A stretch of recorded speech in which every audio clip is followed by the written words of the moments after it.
আবার একটা নতুন ভিডিও নিয়ে তোমাদের সামনে চলে আসলাম। ভিডিওটা শুরু দেখে বুঝে গেছো এটা ছিল শিবরাত্রির দিনের ভিডিও। অনেকটা লেট হয়ে গেল তোমাদের সাথে পোস্ট করতে। তো hello everyone, welcome back to my channel. নিয়ে আসলাম তোমাদের সামনে একটা নতুন ভিডিও। তো সেদিন সারাদিন উপোস করে একটু ব্যস্ত ছিলাম। আমি আর মা দুজন মিলে হাতে পিতে অনেক কাজ করে নিয়েছি। আর তারপরে এখন যাব মন্দিরে পুজো দিতে। তো তার আগে আমি আমার ঘরের শিবকে ভালো করে স্নান করিয়ে নিলাম। আর প্রত্যেক বছর শিবরাত্রির ব্রতটা আমি করে থাকি। আর আগে আমি আমার ঘরের শিবকে স্নান করাই, তারপরে আমি যাই মন্দিরে। তো মন ভরে আমি আমার ঘরের শিবকে আগে ভালো করে স্নান করিয়ে নিলাম। আর একটু শরীর খারাপের কারণে তোমাদের সাথে আমি আমার ভিডিওগুলো শেয়ার করতে পারিনি। তো একে একে সব ভিডিওই আবার তোমাদের সাথে শেয়ার করব। আর সত্যি কথা বলতে আমার ভয়েস ওভার দিতে ভীষণই কষ্ট হচ্ছে, কারণ আমার গলায় একটা সমস্যা হয়েছে সেই কারণে। আর সেই জন্য ভিডিওগুলো পোস্ট করতে একটু লেট হয়ে যাচ্ছে। আর আজকের ভয়েস ওভারটা তোমাদের কাছে একটু অন্যরকম শোনাবে জানি, তোমরা একটু অ্যাডজাস্ট করে নিও। সো তোমাদের সাথে কথা বলতে বলতে আমার ঠাকুর ঘরের পুজো দেওয়া অলমোস্ট কমপ্লিট। আর এখন আমি যাব রেডি হতে।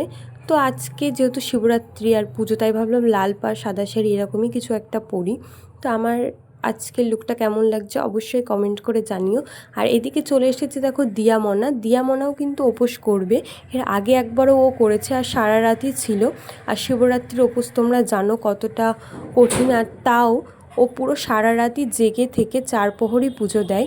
তো মন্দিরে চলে এসেছি মামিদের বাড়িতে। আর দেখো কি পরিমাণে ভিড়। প্রত্যেক বছর বিয়ের পর থেকে আমি মামিদের বাড়িতেই পুজো দিতে আসি। আর মামিদের বাড়িতে প্রত্যেক বছর প্রচুর পরিমাণে ভিড় হয়।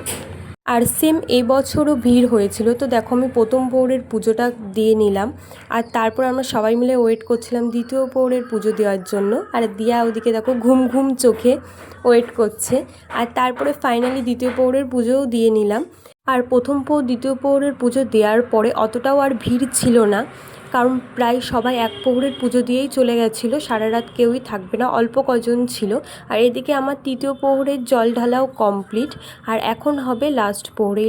আর এদিকে দেখো আমার লাস্ট প্রহরেরও পুজো দেওয়া কমপ্লিট হয়ে গেল। আর খুব ঠান্ডা পড়ছিল, কারণ এবার শিবরাত্রিটা যেহেতু প্রথম দিকে পড়েছিল, তার জন্য আমি বাড়ি থেকে স্টল নিয়ে এসেছিলাম। তো স্টলটা ভালো করে গায়ে দিয়ে নিলাম, কারণ বাইরে ভীষণ ঠান্ডা আর কুয়াশাও।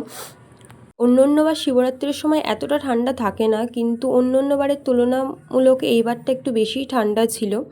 তো তারপরে দেখো আমার লাস্ট প্রহরের পুজো দেওয়া কমপ্লিট। আর এরপর হবে অঞ্জলি। তো অঞ্জলিটাও দিয়ে নিলাম। আর অঞ্জলি দেওয়ার পরেই হবে যজ্ঞ। আজকে তো বাবাকে একদম ফুল বেলপাতা দিয়ে, বাবার মুখটাই ভালো করে দেখা যাচ্ছে না। আর প্রত্যেক বছর এখানে পুজো দিতে এসে মন প্রাণ শান্তিভাবে পুজোটা দিতে পারি, কারণ 4 প্রহরী পুজো ভালোভাবেই দেওয়া যায় এখানে। আর মা বাবাও এসেছিলো, তো ওরা এখানে খাওয়া দাওয়া করে চলে গেছে। আর এই কজন অ্যাটলাস্ট তোমাদের প্রথমে দেখেছিলাম কি পরিমাণে ভিড় ছিল। আর এখন লাস্ট পর্যন্ত আমরা এই কজনই ওয়েট করে রয়েছি। আর এইদিকে হচ্ছে যজ্ঞ প্রায় অলমোস্ট কমপ্লিট হয়ে, আরতি আর পাঁচালি পড়ে বাবার পুজো কমপ্লিট হলো। আর এদিকে দেখো পুরো সকাল হয়ে গেছে। আর মামি আমাদের সবাইকে দিয়ে দিয়েছে প্রসাদ। আর এদিকে আমি, দিয়া, দিদি সবাই মিলে এখন ফিরছি বাড়িতে। আর দেখতেই পাচ্ছ তোমরা পুজো দিতে সকাল হয়ে গেছে। তো তারপরে ফাইনালি চলে আসলাম বাড়িতে। আর বাড়িতে এসে আমি আর ঘুমাইনি, কারণ একদম ভোর সকাল হয়ে গেছে। এখন আর শুলে অতটা ভালো লাগবে না। আর যেহেতু সকাল সকাল আবার ঠাকুরকে পালনও দিতে হবে, সেই কারণে আর না ঘুমিয়ে সবাই মিলে বেরিয়ে পড়লাম হাঁটতে। আর সকালের সূর্যটাকে কত সুন্দর লাগছে তোমরা সবাই দেখো। আর একদম হালকা হালকা কুয়াশা, দারুণ ওয়েদার। তো সেই জন্য সবাই মিলে একটু হেঁটে নিলাম। আর এবারের চতুর্দশীটা অনেকটা টাইম পর্যন্ত ছিল। আর আমি যেহেতু চতুর্দশী না ছাড়া পর্যন্ত খাই না, এই জন্য ওখান থেকে বাড়ি এসে তাড়াতাড়ি করে স্নান টান করে টাইম মতো আবার ঠাকুরকে সেবা দিয়ে নিলাম। তো আজকে আমার ভিডিওটা এই পর্যন্তই ছিল। কেমন লাগলো অবশ্যই কমেন্ট করে জানিও। ভালো লাগলে লাইক কমেন্ট শেয়ার অবশ্যই করো।